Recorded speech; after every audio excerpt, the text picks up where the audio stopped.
দোকানে নেই কোনো দোকানদার কিংবা মালিক, সবাই সবার মতো করে আসে, পণ্য কিনে এবং যাওয়ার আগে একটি বয়মে টাকা রেখে চলে যায়।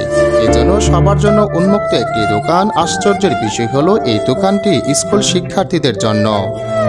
কোনো একটা কিছু কিনলে আমরা সেটার দামটা দেখি আগে, এবং আমরা যদি 50 টাকা নিয়ে আসি, 20 টাকার জিনিস কিনলে আমরা 20 টাকাটা দিয়ে আবার সেখান থেকে 30 টাকা নিয়ে চলে যাচ্ছি। ভাবতে অবাক লাগে তাই না? ছোট ছোট বাচ্চারা এসে নিজেরাই পণ্য কিনছে, কিন্তু বিশ্বের ব্যাপার হলো কেউ 1 টাকারও বেশি নিচ্ছে না। যে দামে পণ্য নিচ্ছে ঠিক সেই দামটাই বয়মে রেখে চলে যাচ্ছে।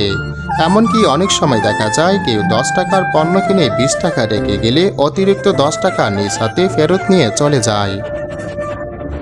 নিতে পারতাম, কিন্তু আমরা নিচ্ছি না, কারণ আমাদের স্কুল থেকে প্রতিনিয়ত শিক্ষা দেওয়া হচ্ছে যে আমাদের সকলেরই সৃষ্টিকর্তা রয়েছেন, কেউ না দেখলেও তিনি তো দেখেন। এজন্য রূপকথার গল্পকে হার মানানো এক অবিশ্বাস্য বাস্তবতা।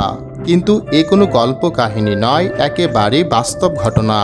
আমার যে মালিক এই দোকানের, তিনি আমাদের স্কুলের দপ্তর বিভাগে কাজ করেন। তিনি স্বাভাবিকভাবেই খুবই ব্যস্ত থাকেন, কিন্তু আমাদের শিক্ষা এভাবে দেওয়া হয়েছে যে সততা অবলম্বন করো, সৎ পদ্ধতি অবলম্বন করো। সেই জন্য আমাদের যা প্রয়োজন আমরা তাই নিচ্ছি, সঠিক মতো সেই অ্যামাউন্টের টাকাটা দিয়ে আমরা চলে আসছি। আমাদের মনের মধ্যে সেই ধারণাটা বা ওই ইটা আসতেছে না যে একটু বেশি নিই কি বা দেখছি, কিন্তু কারণ আমরা জানি আমাদের শিক্ষা দেওয়া হয়েছে যে আমাকে কেউ দেখছে না, কিন্তু স্রষ্টা তো আমাকে দেখছে। এই অবিশ্বাস্য বাস্তবতাকে সম্ভব করেছে নোয়াখালীর জেলার সোনাইমুড় উপজেলার চাষিরহাট ইউনিয়নের চাষিরহাট উচ্চ বিদ্যালয়ের শিক্ষার্থীরা। মনে করেন আমি লস খাচ্ছি, আসলে এটা কোনো মনে করার কিছু নাই, কারণ আমি 5টা বছর যাবৎ দেখছি ওরা যে টাকা দিচ্ছে, যে পরিমাণে টাকাটা দিতেছে ওই পরিমাণই মাল নিচ্ছে এবং কেউ বেশি নিচ্ছে না।